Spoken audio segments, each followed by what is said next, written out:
Thank you for joining us for our 15-minute silent meditation. Let us begin by taking a deep, centering breath.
it's Millie. Hi, CLF, it's Christian. Hi, CLF, it's Easton. Hi, CLF. It's Nicole. Hi, CLF.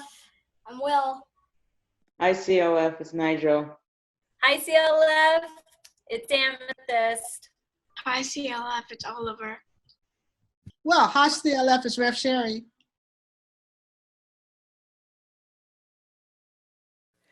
Good morning and welcome to Creative Living Fellowship's Sunday morning online service.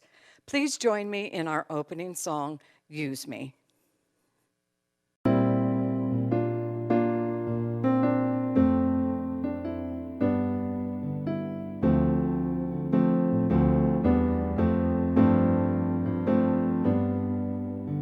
Use me, oh God, I stand for you, and here I'll abide as you show me all that I must do.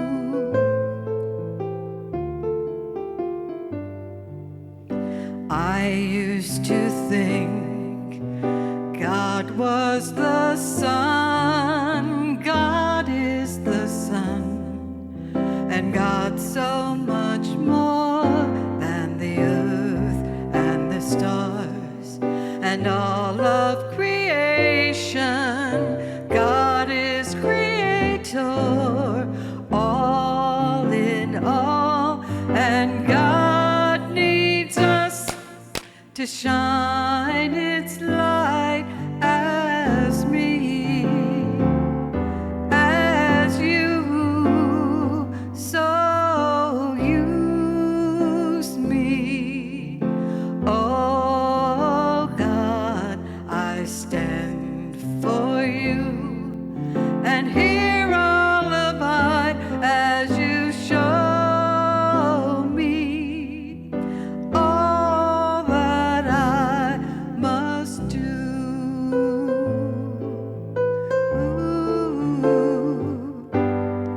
Command my hands, what must they do? Command my life, it's here for you. God is the love that heals all creation. God is creator, makes all things new, and God needs us to shine its light as me, as you, so use me. Oh God, I stand for you, and here I'll abide as you show me all that I must do. Show me all that I must do. Show me all that I must do.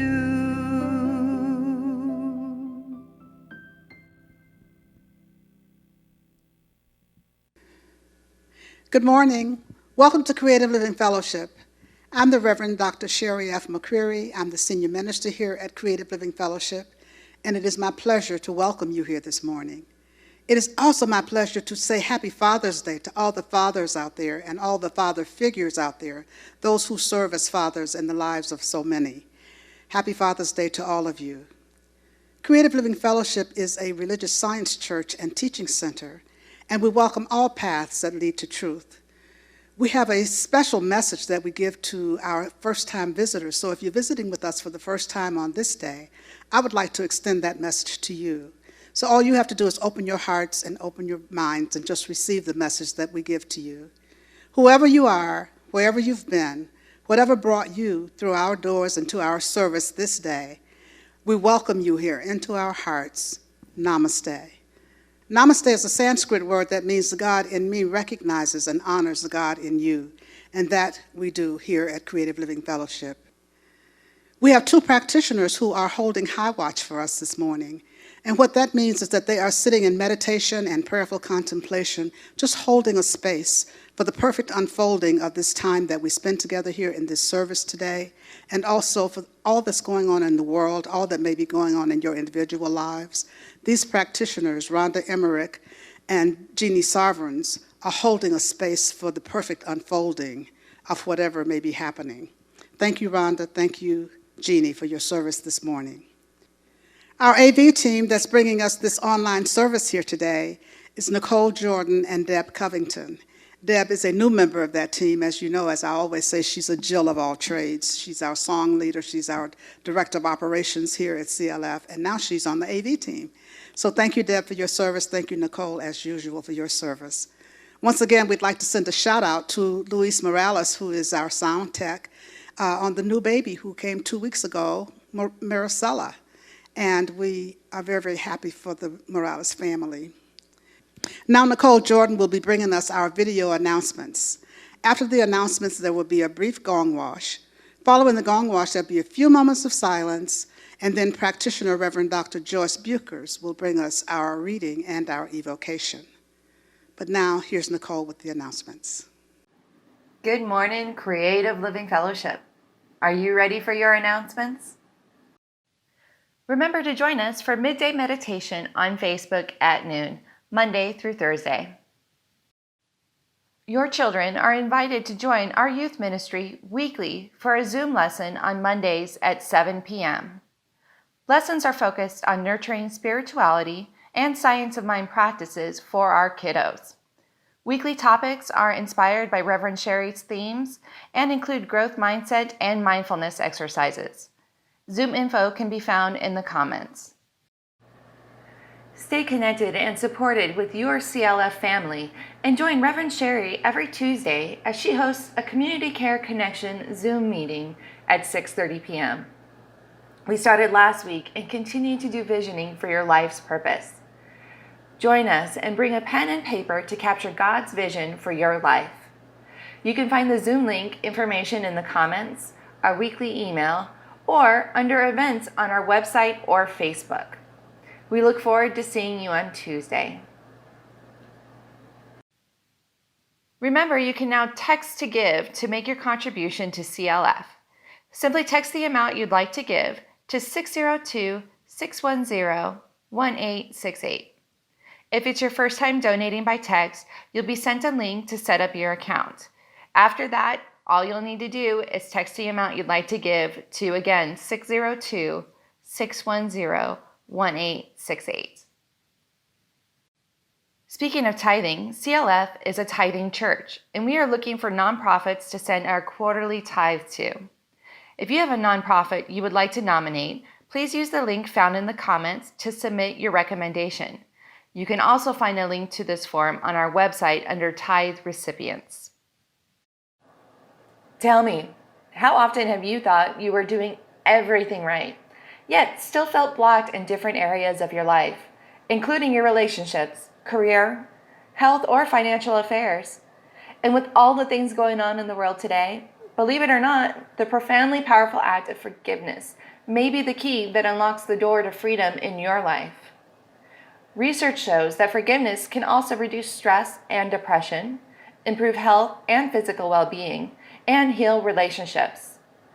Despite all the benefits, however, forgiveness is often the last thing we think of as a solution to some of life's ills. In Reverend Dr. Sherry's Forgiveness, the Final Frontier class, you will learn to identify the blocks in your life, release blame, guilt, anger, regrets, and resentment, rekindle your dreams, goals, and vision, and experience more fulfilling relationships. This is a 4-week class, and you can choose from a Thursday evening class starting on July 9th from 6:30 to 8:30, or a Friday morning class starting on July 10th from 10 a.m. to noon.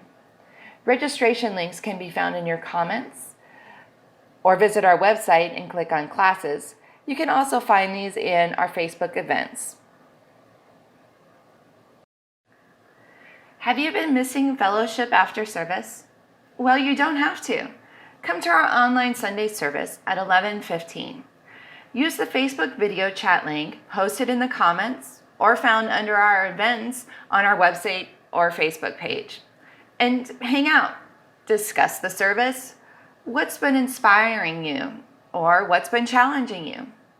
How do you use Science of Mind principles and practices in real life? Or have you heard any new music? Every week there's a new link, and this Sunday's host is practitioner Jeannie Sovereigns. And that's it for today's announcements. It is now time to move on to our gong wash. Happy Father's Day.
The affirmation for this Father's Day on Sunday, June 21st, is from A New Way to Be Human, 7 Spiritual Pathways to Becoming Fully Alive. What are risky invitations? Risky invitations interrupt the imagined or assumed course of your life, raising the stakes right where you struggle the most. Responding to those invitations take you beyond your comfort zone, inviting transformation and an enlarged understanding of yourself, others, and the holy. The perceived risk compared to what you imagine to be certain may tempt you to decline the invitation. But don't say no just yet. When you clutch at the imagined certainties of your life, you keep life at bay and drain and distance yourself from your journey with the holy. To turn back from the risky invitations of your journey is to trifle with life by willingly denying yourself the fullness of who you were meant to be. As you seek to clutch at what you know, you will come to appreciate your journey with new tenderness. Living with unclenched hands frees you to be partners with the holy. The risky invitations are much more than a surprise, disrupting your familiar patterns. They are a gift, connecting you with others and a new mindfulness about what it means to be fully human. In accepting risky invitations, your transformation switches on a light by which you see the journey ahead with new eyes. In accepting risky invitations, your transformation switches on a light which you see on the journey ahead with new eyes.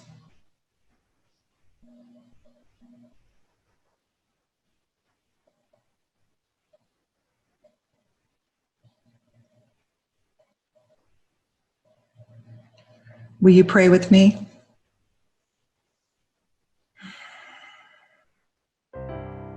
By taking a deep breath, we come into the place of oneness. We come into the place of availability, openness. We come into the place of openness to the place of everything. Let's turn within. As we turn within, we take a deep breath, recognizing that there's one life, one breath. Recognizing that there's one presence, one mind, one life, one divine intelligence. That one is everywhere, present, all-knowing. That one has many names. God is in, through, and everything. God is love, source, wisdom, knowing, and is the source of every life. And that life is in every one of us. God is the source of each one of us. God is the source that we can never be separate from, because it is always, always, always present in each one of us. I am made in the image and likeness, as we are each individualized expressions of that likeness, that truth, that love, that light. That same truth that is in me is also the truth for all of us and all of humankind, and that is God. That is all God, because in God, we know the truth. I speak my word into the truth. And as I speak my word for each of us today, and I bless this time together, knowing that this Father's Day service is blessed, I offer this prayer for the perfect unfolding of the service. I bless every musician, every volunteer, everyone who's made up this service, and I bless everyone in Creative Fellowship and all that is involved in this world today. I have a special blessing on Reverend Dr. Jerry Troer, our guest, for this special blessing of Father's Day, knowing that Jerry's words will open up us to new possibilities. Lovingly guided service, guided by love and life. And we bless all teachers and leaders of faith. And we bless all leaders of our political, education, healthcare, and social platforms and seekers of truth on this planet. I speak my word of healing as I release and let go of all that is not within my heart. I release all that closes the heart, which will block us from that spirit experience of transformation. Block us from that experience we're witnessing today. I speak my word for anybody who's experiencing loss this day, knowing that God is right here. God is right here as a comforter, comforting hearts and comforting anyone that's experiencing pain. God is in the midst of everything, in the midst of every cell, organ, and all of our bodies. There is a radiant presence of God, and anyone that is experiencing loss or financial frustration, God is meeting all needs. God shows up right now and expressing in, through, and as you, and is saying yes, yes, yes, yes to us. And the love of God is moving through this message. And the love of God is moving through this message to you, and I speak my word for complete love, light, and wholeness through any uncertainty, knowing that we are alive and we feel that love in ourselves and everyone we meet, and we will spread this love to everyone we meet. And I know that as this word is spoken, it is already done in the mind of love and the mind of God. And we say thank you, thank you, thank you, and embrace it. We say thank you, and we can release it and let it go. And release it to love, and know that the law always says yes. I release it and let go, and together we say, and so it is. Amen.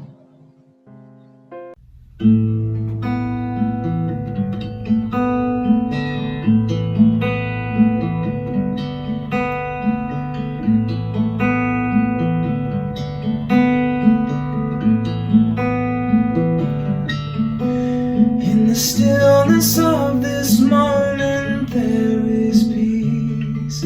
There is peace. In the stillness of this moment, there is peace. There is peace. And I rest and trust and breathe and know that in the stillness of this moment, there is peace.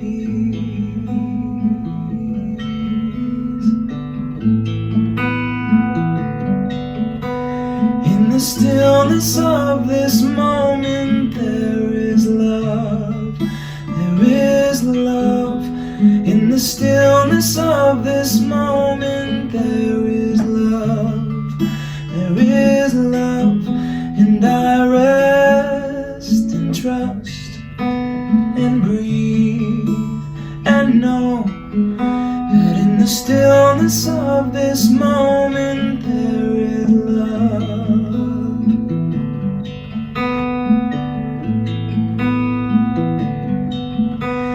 In the stillness of this moment, I feel love. I feel love. In the stillness of this moment, I feel love. I feel love. And I rest and trust and breathe and know that in the stillness of this moment, I feel love.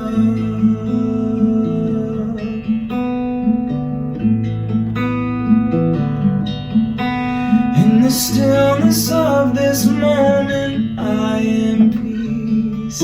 I am peace.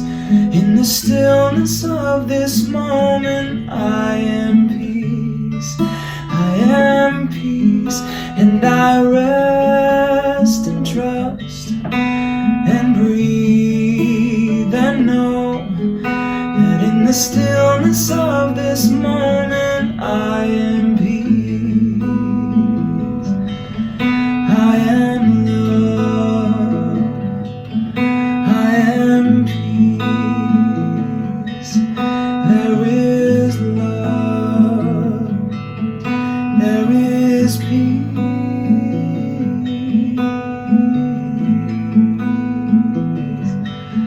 I am love. I am peace. I am love. I am peace.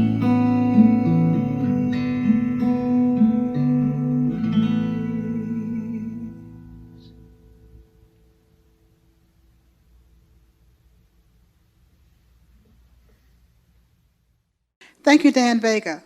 Dan will be coming back during the offering to sing again for us. Now it is my pleasure to introduce our guest speaker for today, one of our favorite friends from the San Diego area, Reverend Dr. Jerry Troyer.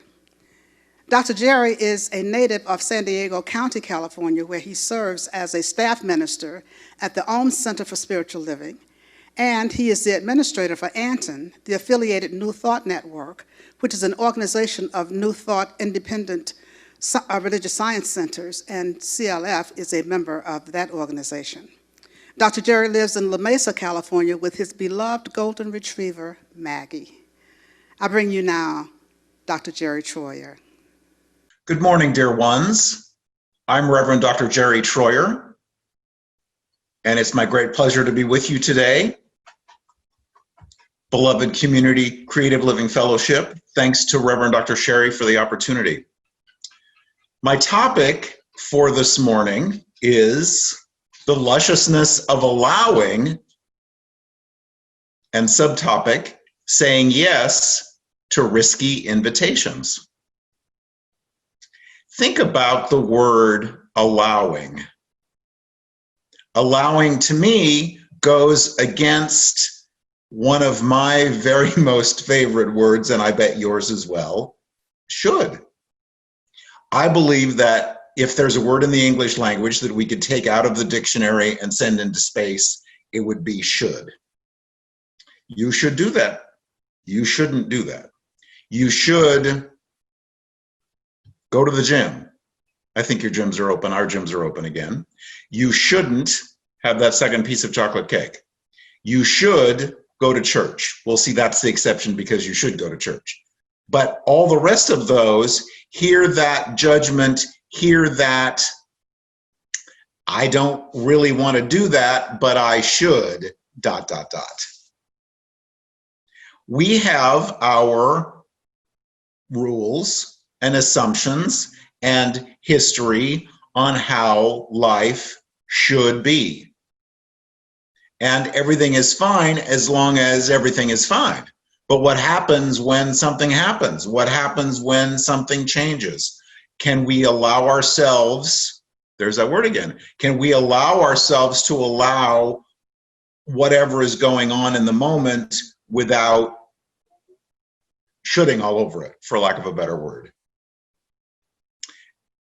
I think you would agree with me when I say that many of our boundaries, many of our shoulds have been blown right out the door the last couple of months because life is very different, as we know, from a couple of months ago. And the things and the experiences and the way of life that we had gotten used to and assumed would always be there hasn't been there the last little while. So we create boundaries about how things should be, about others and how they treat us. And I don't know about you, but when I hear the word boundary, it makes me think of a relationship with someone. And my boundary is, yes, you can do this. Yes, I'll do this for you. Yes, I'll give this to you, but I won't do this and I won't do this, and so forth. The boundary is, whether it's the white picket fence, the imaginary white picket fence around our property, or just whatever it is. But the limits on how far we'll go to help someone, how far we'll go to do something for someone, and so forth. We might have boundaries about ourselves and our willingness to ask for help. My congregation in San Diego is doing a book study on the 4 agreements. And the third agreement is don't make assumptions. And that third agreement, and if you're not familiar with this book, I just so invite you to go and get a copy. And if you have it, read it again, because this is just amazing wisdom for us, no matter where we are in the scheme of things, but certainly these days. So don't make assumptions, and part of that agreement is our willingness and our ability to ask for help. I just don't know how to do this, but for the men in the audience and the women who are in a relationship with a man, you know that historically we were taught real men don't ask for directions. So I'm going to be 45 minutes late, but that's okay because I'd rather be late than be embarrassed by having to ask for directions. Have we gotten past that? Are we able to ask for help when we need it, or are we still stuck in that? Do we reach out to our ministers and practitioners? You have wonderful people at CLF, ministers and practitioners who are able and willing to help you, because even in this teaching, life does not necessarily look like a Hallmark card. And sometimes we need We need to be reminded of the truth of who we are, and that's why our ministers and practitioners are there to help us with that. Can we allow ourselves to be inconvenienced? That was one of the things that I learned through this adventure with the virus and the distancing and the changes in store hours and so forth. Our Costco in La Mesa, which is where I am, just east of San Diego, was opening at 8 o'clock in the morning for those of us, and wait for it because I'm going to have to admit it, those of us 60 years of age and older. And so I was there at 6:30 in the morning several times in line with what wound up being 300 or 400 of my closest friends all over the age of 60, waiting for the store to open because you had to get in early so that you could get the disinfecting wipes and the toilet paper and all the rest of that. And I went with a little bit of, oh, for God's sake, you know how that is, that I don't want to do this. This is absolutely ridiculous. But at the same time, curiosity, and I just have to experience this because ideally we'll never have to do this again. And I want to be able to tell my grandchildren that, yes, I stood in line at Costco at 6:30 in the morning for toilet paper. But nonetheless, can we allow ourselves to adjust as the situation is, knowing that it's going to change again, and at some point we really will get back to normal? Can we allow ourselves to be inconvenienced? I used to travel a lot for business, and will again to come and see you and speak in other churches and centers when we're able. And every once in a while, I'd love to have a glass of wine. But it's interesting because different states have different laws regarding the sale of alcohol. And so in California, you can buy a bottle of wine till 2 o'clock in the morning, and then again starting at 6 o'clock in the morning in grocery stores and pretty much anywhere you want to, not the bank obviously, but you know what I mean. And I don't remember how it is in Arizona, but in a lot of other states, and especially in the South, you got to go to the package store and they're only open during X hours, and it's an inconvenience. Do we allow ourselves to be inconvenienced and to allow that that's the situation, how it is now? Do we allow differences? This was a big thing for me, and I bet it was for you too if you've been in a romantic relationship, meeting someone outside the family.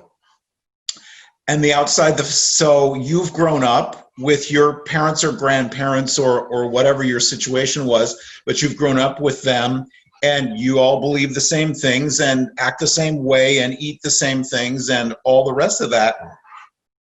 And then all of a sudden you're meeting these people who eat strange things or think strange things or do strange things. Can we allow ourselves to recognize that not everybody believes what we believe and come from that place of curiosity? Oh, that's interesting, as compared to y'all are just a little crazy. It's really important to do the former rather than the latter, as you know, if we're going to build a relationship with someone and someone's family. Can we allow someone to have different rules? I have a rule about being on time, and I'm better than I was, but back in the day and back when in the 90s and 2000s when I was traveling for business a lot, especially, I would be at the airport very, very early, hour and a half to 2 hours early, because you got to get there and you got to make sure everything's okay and so forth. And I get to the business meeting half an hour, 45 minutes, an hour ahead of time and just sit in the parking lot and listen to the radio. What did it mean? Because my father taught me, what does it mean if you're late? It means you're immature. It means you don't value someone else's time. It means just a whole list of things. So if you were late to church this morning, please understand, in no way am I speaking to you. This is my trip and nobody else's. But these were my rules. I am absolutely convinced that the universe has a sense of humor because my husband, who passed away about 18 months ago, as many of you know, did not have that rule, and either hit the door right on time or a few minutes late, and it was not a thing to him. And we got to go to the airport. We got to get the stuff in the car. I'm waiting for you. I've been down here for 20 minutes and I'm waiting for you. I'll be there in a minute, dear. Do you have people in your life that with those different rules? Are they wrong and you're right? Are you wrong and they're right? No, they're just different. Can we allow different people to have different rules and work together and live together in harmony, for lack of a better word? Can we allow people to be on their path? This was really big for me. My husband went through a period of substance abuse using crystal meth in 2009 and 2010. And he quit his job, went through outpatient treatment for 6 months, totally rebuilt his life, and found a job even better than the one he had left before. And so he just absolutely was my hero in that regard. And a dear friend that he met in treatment, who also became a dear friend of mine, while my husband was able to get and stay clean and sober and rebuild his life, this friend of ours was not. So he needed a place to live, and so he was living with us at the time when my husband made his transition about 18 months ago, and he was there for me, and we could cry together and we could talk together, and it was really valuable. But he kept relapsing and kept relapsing. And I said, you just can't do this when you're living in my house. And so finally, about the 4th or 5th time, I had been to church and I had come home, and he was really all over the place because he had just had a situation in his life and had used and just was a big mess. And so before my brain or my heart kicked in, my mouth said, get out of my house.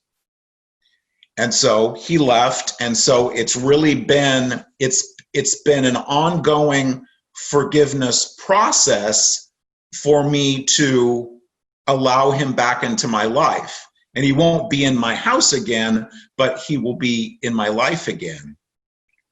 I was talking with a friend not long ago, and she made the comment that, so often we look at somebody's life that we judge as a great big mess and say, your life would be so much easier if you would just do what I tell you to. If you just get and stay clean and sober, get a job, get a car, get a relationship when you're ready, settle down, things will just be so much better for you.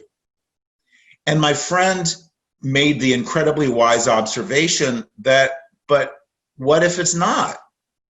My life, I want my life I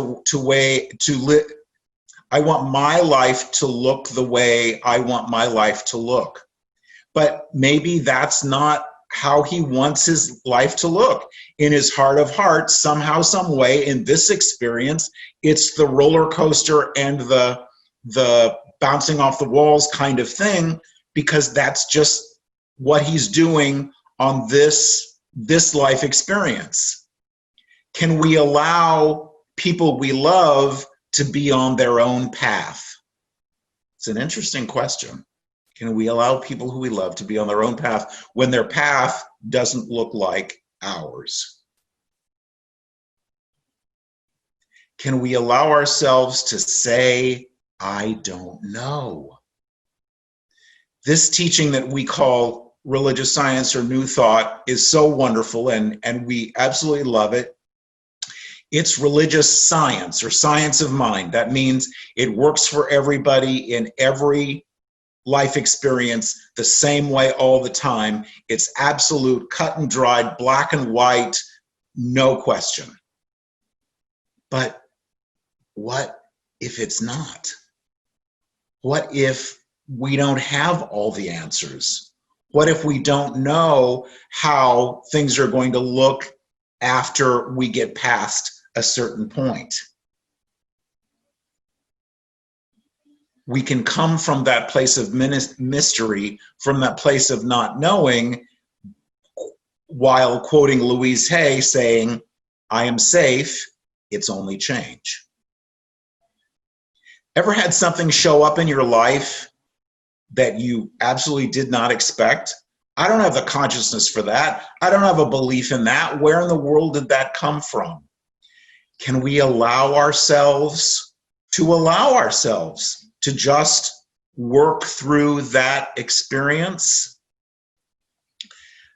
Ministers and practitioners in this teaching, and I would suggest that whether you have the certificate on your wall or not, if you've been studying with us, if you've been in this teaching for more than 6 months or so, you're a practitioner. Us ministers and practitioners sometimes go through things in our lives and might look at whatever it is and should on ourselves, there's that word again, because I'm a religious science practitioner, I'm a religious science minister, I shouldn't be having these things in my life. But we do. And so we can allow ourselves to go through what we go through, to stay out of judgment, to stay out of guilt, to stay out of shoulding on ourselves, and again, reach out for help as we need to. So, changing our minds, and I would say that has to do with our beliefs about money, our beliefs about relationships. Change is good, and change can be scary, and change can be upheaval. I bet you would agree with me on that. But changing our minds, changing our lives, releasing what no longer serves us, can be a risky invitation. The book that I used for this morning that our practitioner read from is A New Way to Be Human by Robert V. Taylor.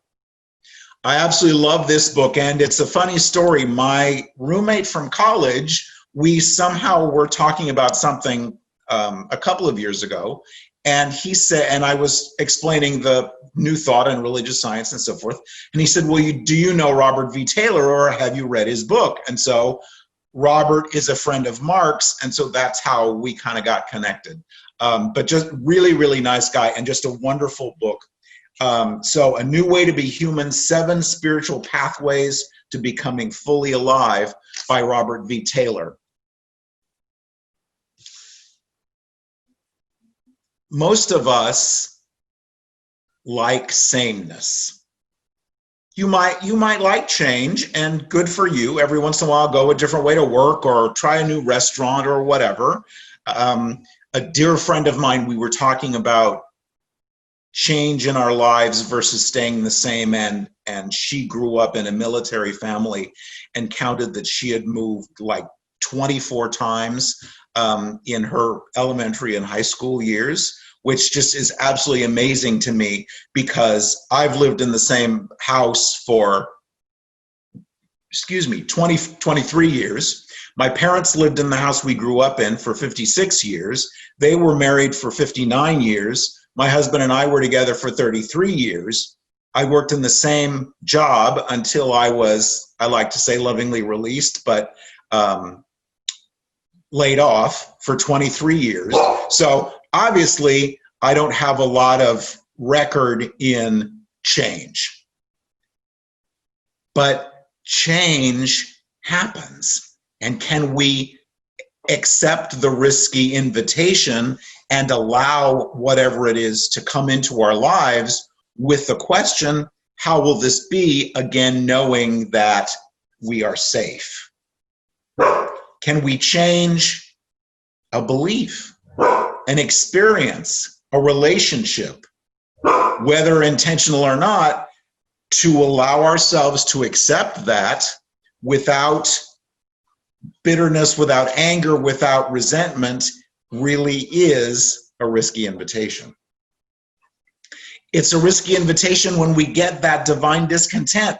This just isn't working for me. This body situation, this financial situation, this whatever it is, this isn't working for me, and we can ask what we need to do to change it and move forward. I'd like to repeat one of the paragraphs that our practitioner read for this morning, just for focus, coming from the book. What are risky invitations? Risky invitations interrupt the imagined or assumed course of your life, raising the stakes right where you struggle the most. Responding to those invitations take you beyond your comfort zone, inviting transformation and an enlarged understanding of yourself, others, and the holy. I love that he refers to spirit as the holy.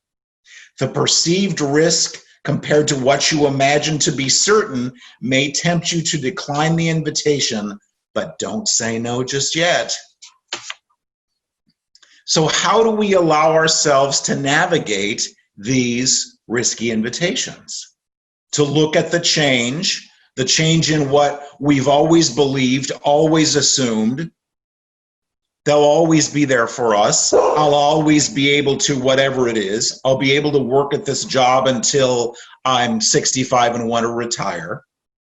How do we look at these and accept this invitation to accept, to allow, to thrive as we move forward through it?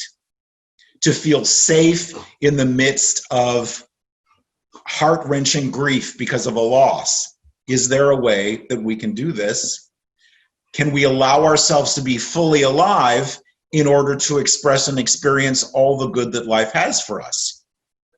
So there are 3 stepping stones that Robert V. Taylor talks about in the book, starting with, you are loved for your existence. And quoting from the book, your existence is cause for thanksgiving. Yet many of us have internalized the unfortunate trinity of would, should, and could. We've heard the direction of if only you could, or you should, or you shouldn't, or you shouldn't have. We've even participated in keeping ourselves from our bliss with the excuse, I would love to do that, but, or if only I could, or I would if. It results in keeping us distant from the truth that we are loved because we exist. The holy has no use for such self-diminishment. Remember, A Course in Miracles says, God himself would be incomplete without you. So many of us come with that old baggage about original sin. And if you've come from traditional Christianity, you might have, and even if you've been in New Thought for a really long time, you might have that old residue about deservedness. And you remember that from the Old Testament, that the Adam and Eve thing, and of course it's all the woman's fault. Just kidding. About the thing with the apple in the garden, and they ate, and then it went downhill from there. And so there is that belief in many areas of traditional Christianity that a baby is born, they get whacked on the bottom so that they'll breathe, and basically life goes downhill from there. Where are we really? Not what we should believe, not what Ernest Holmes tells us to believe, not what our minister tells us to believe, but where are we really in believing about our deservedness and our value in the world? Because our big life, our wonderful life that we came here to live, it isn't going to manifest for us if we don't believe we deserve it. So what do we really believe about that? And can we allow ourselves to look at it, to look at our beliefs and change what no longer serves us? One of my favorite authors is Edwene Gaines. She wrote The Four Spiritual Laws of Prosperity, and quoting her, what must I change about myself in order to receive this? Whatever this is, whatever we're choosing to experience, whatever the divine discontent said, yeah, you're ready to accept something better. What must I, because as we know, we're not talking God into doing anything. So what must I change about myself in order to receive that?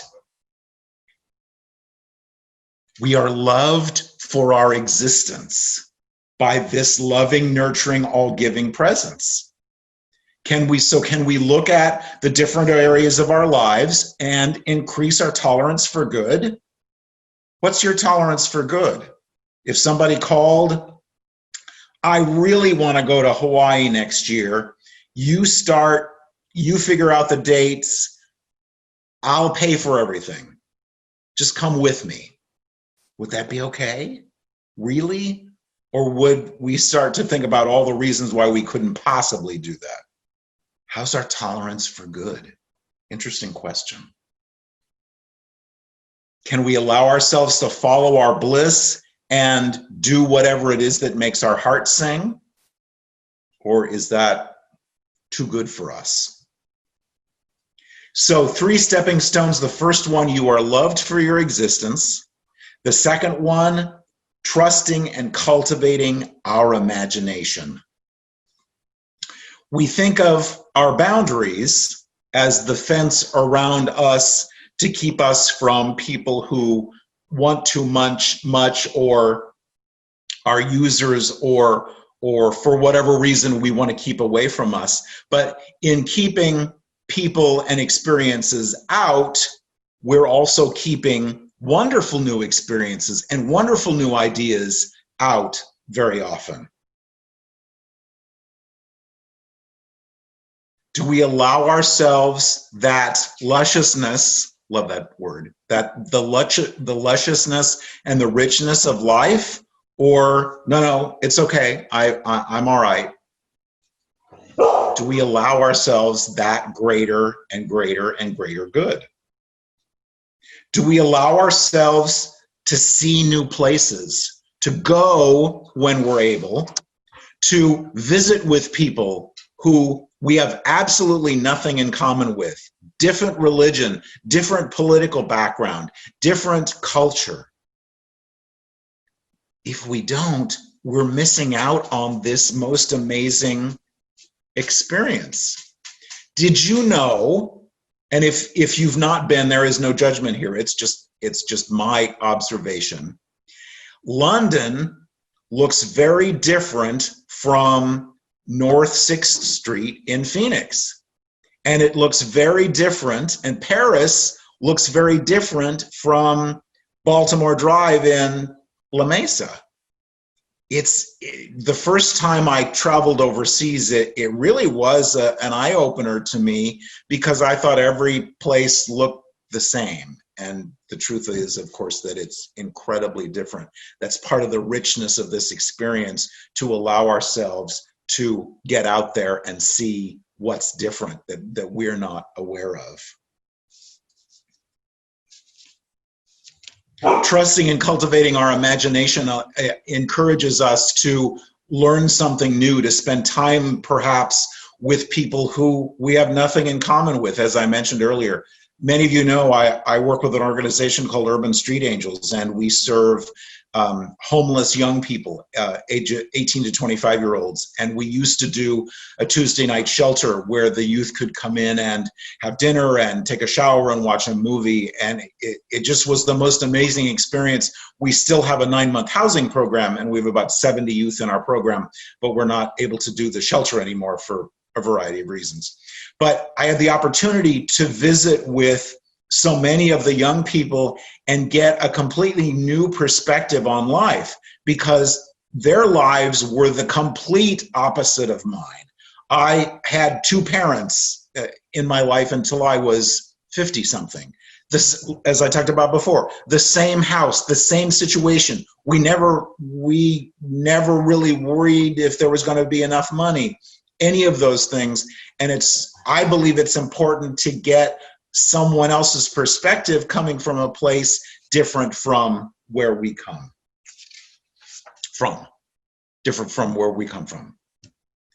Do we allow ourselves to listen to that imagination and say, yeah, it goes against everything I'm comfortable with, but I want to do that?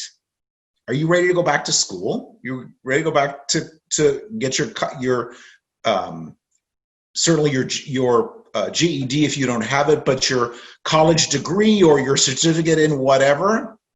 There's a great line in one of the Golden Girls episodes. And if you're familiar with the series, Sophia, who is the oldest one, she's 80 something, talks about going back to school to be a lawyer. And her daughter says, well, that's crazy. You'll be 85 when you're done. And she says, well, I'm going to be 85 anyway. Do we allow ourselves to listen to that still small voice, that divine discontent, that longing, and say, yes, I'm going to do that? And come out of our comfort zones? Several years ago, we had the opportunity to take the Queen, I think it was the Queen Mary, Cunard cruise ship from New York City to Southampton outside of London in January. So going across the North Sea in January. And I had a couple of friends say, really sure you want to do that at that time of year? And we were divinely led to do this, and it was absolutely fine. And the weather was glorious. It absolutely was not the challenge. But the challenge was because I need my reservations, and I need a rental car, and I need car keys, and I need paper maps to show me how to go from point A to point B, although thankfully I have gotten away with that with the advent of the smartphone. But so we flew from San Diego to LaGuardia, picked up the van, the cruise line van, and no control. Just waiting for the van, no control. And the van was there, and the driver was there, and got our luggage and went to the cruise port in Brooklyn, which just was incredibly cool to me, and then boarded the ship, and we were on board ship for 5 days. It was a religious experience. It just was so amazing and so wonderful. And then we landed in a foreign country in Southampton, outside of London, with no car keys and no maps and all the rest of that, but the van to take us to the hotel, which it did. And then we ran around London for 3 days and then flew home. And I was completely out of my comfort zone. Completely out. I've never done that before, and it was glorious and beyond. And I'm so glad we did it. Can we allow ourselves to listen to that longing, to that divine idea that, geez, I'd love to do that? And in wisdom and in understanding, but also in joy and passion, say, yes.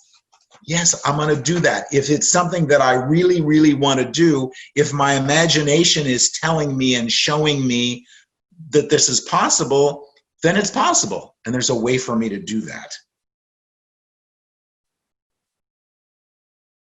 What if we finally changed our story? This is a risky invitation because I don't know about you, but some of my stories I've gotten a lot of mileage out of, and it's been, the aw factor. I might have mentioned this before. I was I like to say lovingly released, but I was laid off from my job, my full-time job, in December of 2008, after 23 years. A week before Christmas. And any other heart-pulling facts that I can share with you. And I must admit that I really did get a lot of mileage out of that, and would tell people the story, and they would say, oh, how could they do that to you, and so on and so on. So I had my pity parties. And it almost felt like I'd carry my cake and my hats and my plates and my tablecloth with me, and I'd start to feeling sorry for myself and pull over to the side of the road and have my pity party. And I got a lot of mileage out of that for a while, and then the still small voice finally said, for the love of God, no pun intended, or maybe just a little, aren't you tired of telling that story? Because that had to happen. The job, even though the title was the same, the job had changed and I wasn't having fun anymore, so something had to change. Can we change our story? Can we look back and see that somehow, some way we made it through with this amazing experience of love and support and connection that we have with the universe, and change the story into something that feels better?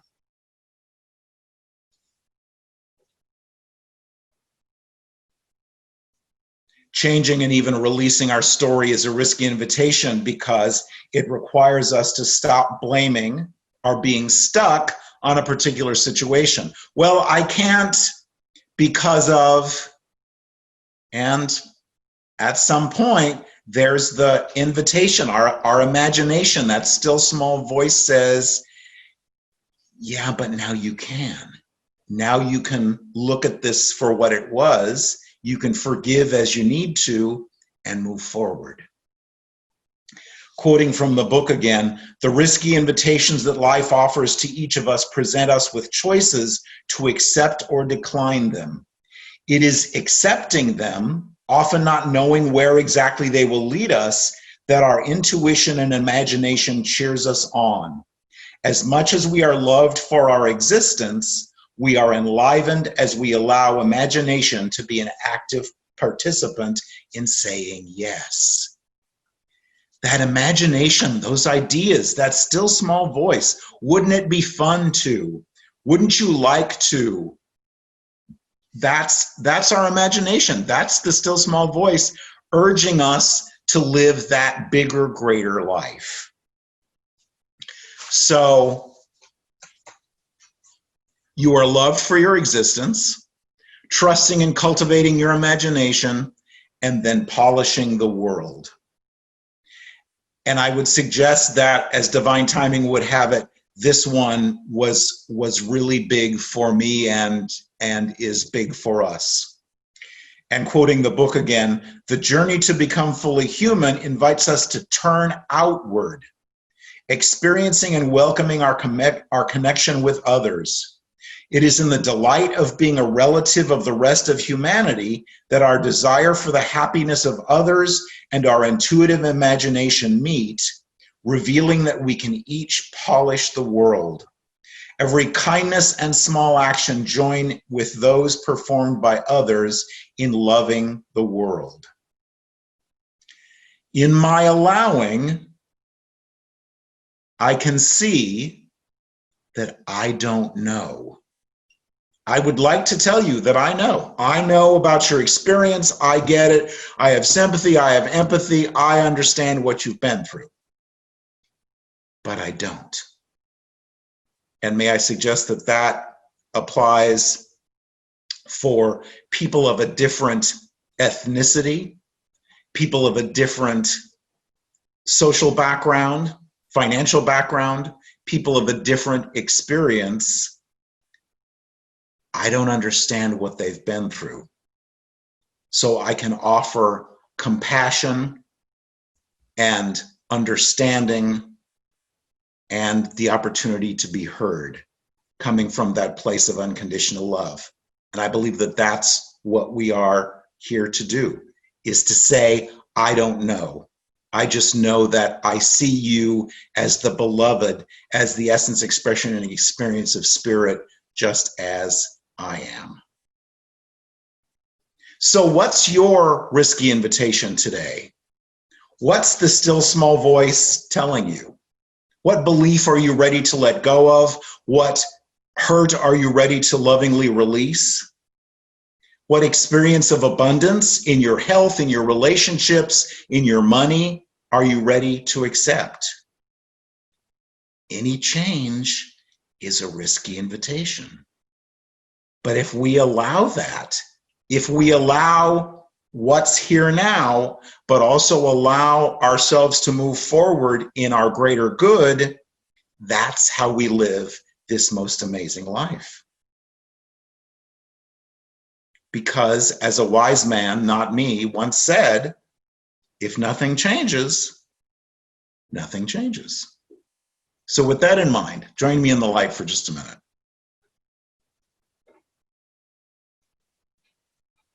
So in the peace and the quiet of this moment, we allow ourselves to be reminded of our oneness with the God presence, with one another, and with all of life. And we give great thanks for this day, for this beloved spiritual community, for the opportunity to be together thanks to this most amazing technology. We give thanks for the reminder that we are the beloved of God, that because we are, and because we are one with this loving, nurturing presence, as well as with one another, this presence, this love, this spirit always says yes to us. So we allow ourselves to accept that risky invitation, to release what no longer serves us and accept what is ours now, knowing that greater good, greater abundance, greater health, greater relationships, whatever it is, are all ours for the taking, because life always says yes. We give thanks for this teaching, for this community, for our time together, and together we say, and so it is. Namaste. Thank you so much, Dr. Jerry Troyer, for your wonderful message today. We're so happy that you came to spend this time with us here at Creative Living Fellowship, and we hope that you'll come back to visit with us very, very soon. This is our conscious giving time, the time that we give of our tithes and offerings here at CLF. As you know, CLF is a tithing church, and we invite you to participate in that sacred practice by tithing here at CLF. You can do that by pressing the donate button, and that should be on the comments section of your Facebook page that you're watching right now, or you can go to our website and press the donate button there. You can also try the new feature, texting to give, by using your cell phone to send your text in. Most of all, we'd like to thank you for your continued financial support of CLF. We really do appreciate that. And so now here's Dan Vega again to bring us some more wonderful music. Dan.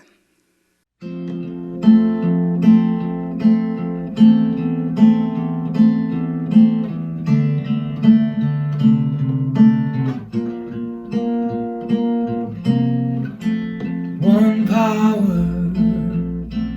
one power, one power.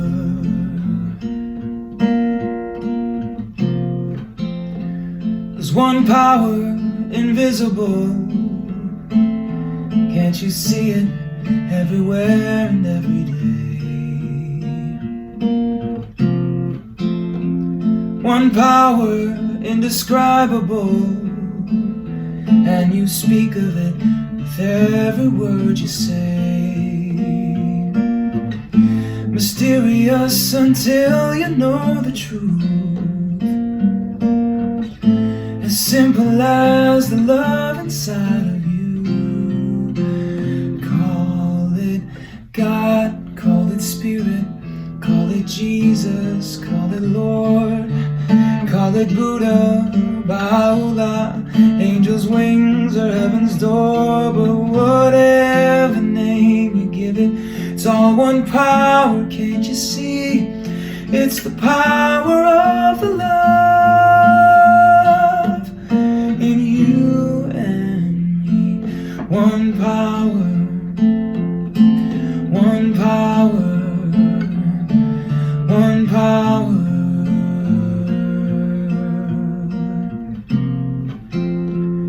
We speak so many languages, have different clothing, different colors, different names.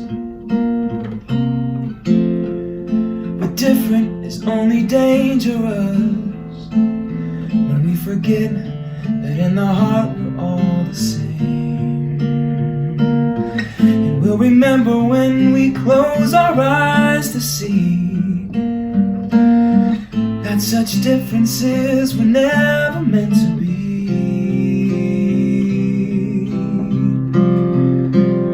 Call it God, call it Spirit, call it Jesus, call it Lord, call it Buddha, Baha'u'llah, angels' wings or heaven's door. It's Muhammad, it's your mind, it's your soul, and it's your sign. It's the universe, it's music, Mother Earth and Father Time. But whatever name you give it, it's all one power, can't you see? Whatever name you give it, it's the very air we breathe. It's the power of the love in you and me. One power, one power, one power,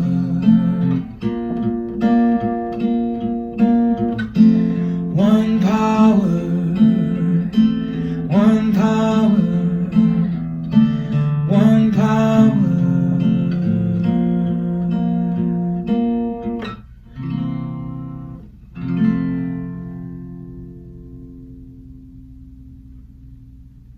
Thank you so much, Dan Vega, for your wonderful music today.